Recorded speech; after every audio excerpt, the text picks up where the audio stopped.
Hello, Morocco. I'm coming to you from this beautiful little corner of eastern France. Check out this little village. I want to share with you how this happened and an important lesson you can apply to your life. Okay, let's do it.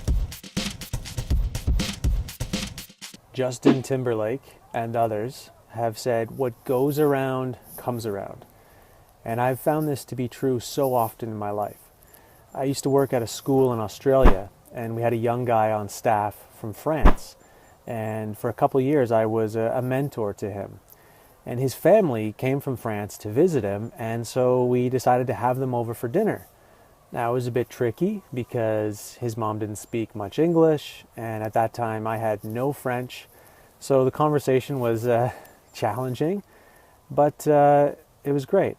And 5 years later, here I am staying at their home in eastern France. Hey, what goes around comes around. One time my wife and I were on holidays. We were traveling and our condo was empty.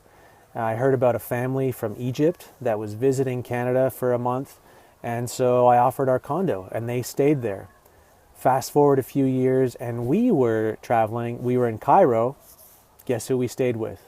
Hey, that same family picked us up from the airport, hosted us, showed us around, showed us a great time. What goes around comes around. Hey, just last week, I had a problem with a house that I own in Canada. We had some new tenants moving in to rent the upstairs, and when they arrived with all their stuff, the washer and dryer were sitting in the middle of the living room floor. Okay, so when I heard about this, I was really upset because the contractor was supposed to have everything finished. The house was supposed to be move-in ready so that the tenants could show up and have everything perfect. Not a good start. So I was very upset. I wanted to express my anger to him. I wanted to ream him out or to show my frustration. But I bit my tongue. I held back and I let my property manager handle everything. A week later, their shower was leaking and water was dripping downstairs into the basement where the contractor was working. So what did he do? He figured out the problem. He went and got the parts from the hardware store and he fixed it. No charge to me. See, if I had yelled at him or shamed him for failing to get everything ready the week before, he probably wouldn't have done that for me. Hey, what goes around comes around. You reap what you sow.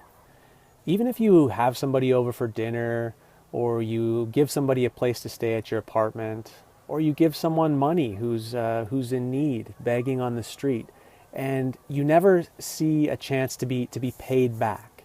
Okay, even if that doesn't happen, I believe it's still good to do these acts of kindness because God sees even what's done in secret, and He has promised to reward us in the future. You reap what you sow. What goes around does come back around eventually.